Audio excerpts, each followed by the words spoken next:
حضرت انس رضی اللہ تعالی عنہ سے روایت ہے، اللہ کے نبی علیہ السلام نے ارشاد فرمایا، لوگوں نماز میں صفوں کو برابر کیا کرو، کیونکہ صفوں کو سیدھا اور برابر کرنا نماز اچھی طرح ادا کرنے کا حصہ ہے۔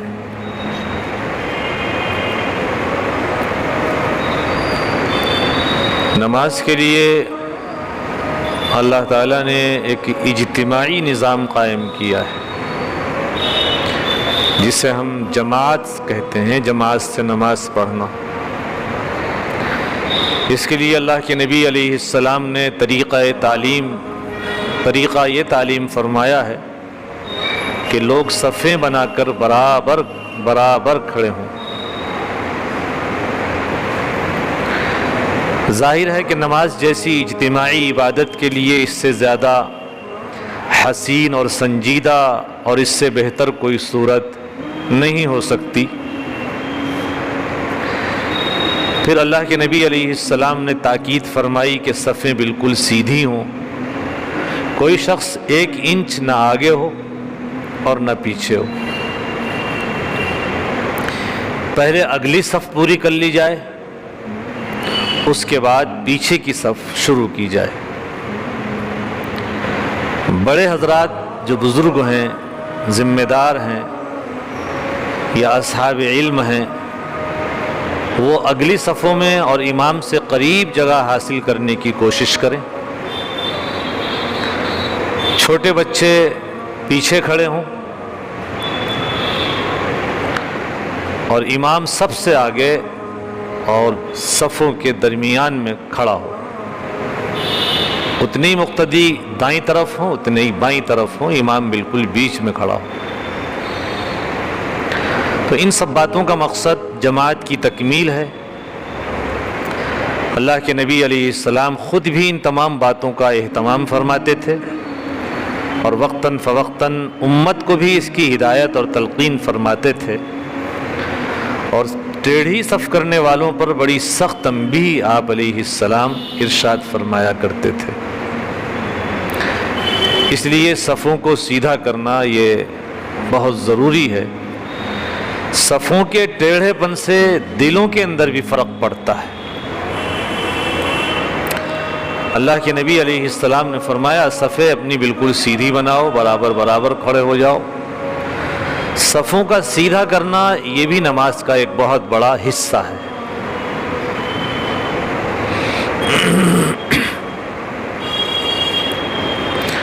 اللہ کے نبی علیہ السلام جب نماز پڑھانے کے لیے کھڑے ہوتے تو باقاعدہ اس کی نگرانی فرماتے۔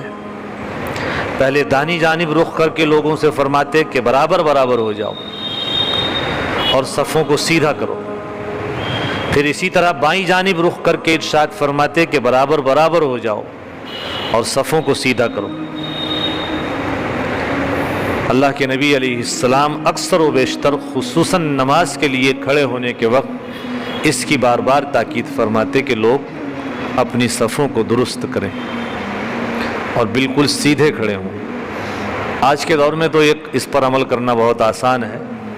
صفیں مسجد میں اس انداز سے بنی ہوتی ہیں کہ پٹی بنی ہوتی ہے، لیکن افسوس یہ ہے کہ اس پٹی پر بھی لوگ سیدھے کھڑے نہیں ہوتے، حالانکہ یہ بہت آسان ہے۔ ہر مسجد میں نشاندہی ہے، پٹی بنی ہوئی ہے، مگر پھر بھی لوگ آگے پیچھے ہو جاتے ہیں۔ عن النعمان بن بشیر قال كان رسول الله صلی اللہ علیہ وسلم يسوي صفوفنا حتى كأنما يسوي بها القداح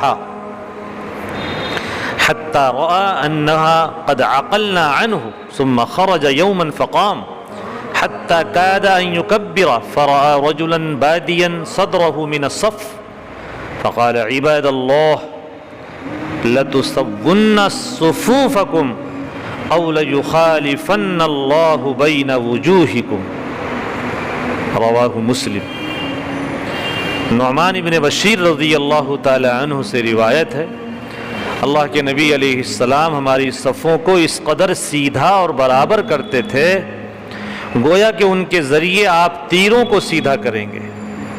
یہاں تک کہ آپ کو خیال ہو گیا کہ اب ہم لوگ سمجھ گئے کہ ہم کو کس طرح سیدھا اور برابر کھڑا ہونا چاہیے۔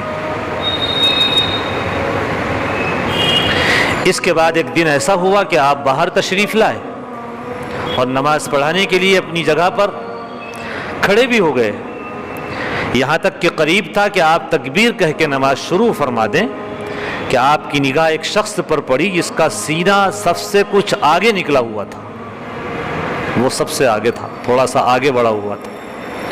تو آپ علیہ السلام نے فرمایا کہ اللہ کے بندو، لَتُسَوُّنَّ صُفُوفَكُمْ، اپنی صفوں کو سیدھا اور بالکل برابر کرو، اَوْ لَيُخَالِفَنَّ اللَّهُ بَيْنَ وُجُوهِكُمْ، ورنہ اللہ تعالیٰ تمہارے رخ ایک دوسرے کے مخالف کر دے گا۔ یعنی صفوں کے اندر اگر ٹیڑھا پن ہوگا تو دلوں میں ٹیڑھا پن ہو جائے گا، دلوں میں فرق آ جائے گا۔ اتنا بڑا دخل ہے صفوں کو سیدھا کرنے کا۔ اور ہم دیکھتے ہیں کہ آج تک ہم سے صفیں سیدھی کرنی نہیں آئی، اور جنازے کی نماز میں تو صفیں سیدھی ہوتی نہیں ہے، کوئی کہیں کھڑا ہوتا ہے، کوئی کہیں کھڑا ہوتا ہے، کتنا ہی کہو یہ مسجد کے اندر پٹیاں بنی ہوئی ہیں، اس میں کیا مشکل ہے ہمیں صفیں سیدھی کرنا؟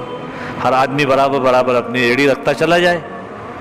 پنجے ہی تو آدمی کے چھوٹے بڑے ہو سکتے ہیں، لیکن ایڑیاں اگر آپ برابر رکھیں گے سب، تو پیچھے سے سب کی سب برابر ہوتی چلی جائے گی۔ لیکن لوگ اس کا بھی اہتمام نہیں کرتے۔ اللہ کے نبی علیہ السلام نے کتنی اہم بات ارشاد فرمائی اور بڑے جلال کے انداز میں فرمایا، اللہ کے بندو، تم کو میں آگاہی دیتا ہوں کہ اگر صفوں کو برابر اور سیدھا کرنے میں تم نے ذرا سی بھی کوتاہی کی تو اللہ تعالیٰ اس کی سزا میں تمہارے رخ ایک دوسرے سے مختلف کر دے گا۔ کیا مطلب اس کا؟